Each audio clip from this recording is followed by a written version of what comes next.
Selviana Putri Suliwati dari kelas F1 Prodi Tasawuf dan Psikoterapi UIN Sunan Ampel, Surabaya. Di sini saya akan menjelaskan tentang psikologi Islam itu apa sih? Sebelum itu, aku mau tanya dulu nih sama teman-teman. Dan apa yang hilang saat kita membahas tentang kesehatan mental, tapi lupa kita tidak melibatkan sisi spiritual. Dari sudut pandang psikologi umum dan psikologi Islam itu berbeda. Kalau psikologi umum itu memandang manusia sebagai makhluk biologis, yang mana fokus pada otak, sistem tubuh, dan perilaku yang dapat diamati atau terukur. Kalau psikologi Islam itu melihat manusia sebagai makhluk yang berjiwa, gabungan dari badan, hati, akal, dan roh yang berhubungan dengan Tuhan. Jadi psikologi Islam itu tidak hanya tentang fisik dan pikiran saja, tapi juga tentang spiritual.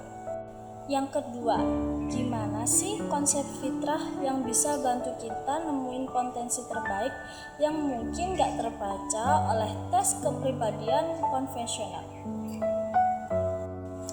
Fitrah itu sendiri adalah sifat dasar manusia yang suci dan punya potensi untuk kebaikan.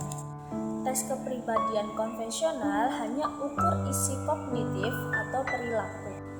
Tapi fitrah bantu kita untuk menemukan potensi spiritual, kemampuan berempati, dan kesanggupan untuk berhubungan dengan Tuhan yang tidak terukur dengan tes biasa. Yang ketiga, kenapa sih kesehatan mental itu tidak cukup hanya pola pikir dan perilaku saja? Kenapa harus ada ketenangan hati?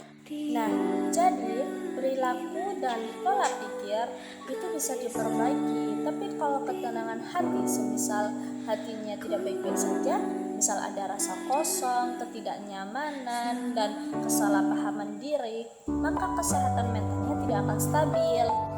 Maka ketenangan hati inilah yang menjadi fondasi agar perbaikan kognitif dan perilaku bisa bertahan lama. Ibadah dan koneksi dengan Tuhan memberikan makna hidup yang jelas, aman, karena mempercayakan segala sesuatu kepada Yang Maha Kuasa. Dan juga salah satu cara kita untuk melepaskan beban pikiran atas ketidakpastian di zaman sekarang ini. Bisa jadi obat karena dapat menangani akar masalah dari sisi batin.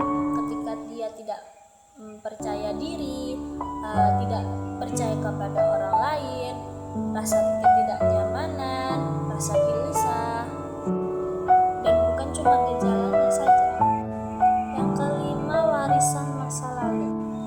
Gabungan dari riset modern dengan pemikiran ilmuwan seperti Al-Ghazali, Al-Balkhi akan menghasilkan pendekatan yang lebih lengkap, menangani baik sisi fisik atau pikiran maupun sisi spiritual batin. Yang keenam, kenapa bahagia di mata dunia seringkali bikin kita capek?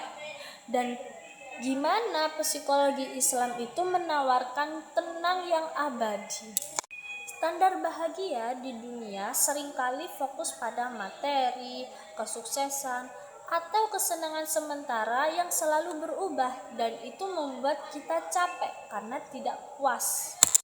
Psikologi Islam menawarkan ketenangan abadi dari keselarasan diri dan fitrah, menjalankan tujuan hidup sebagai hamba Tuhan dan merasakan kedekatannya.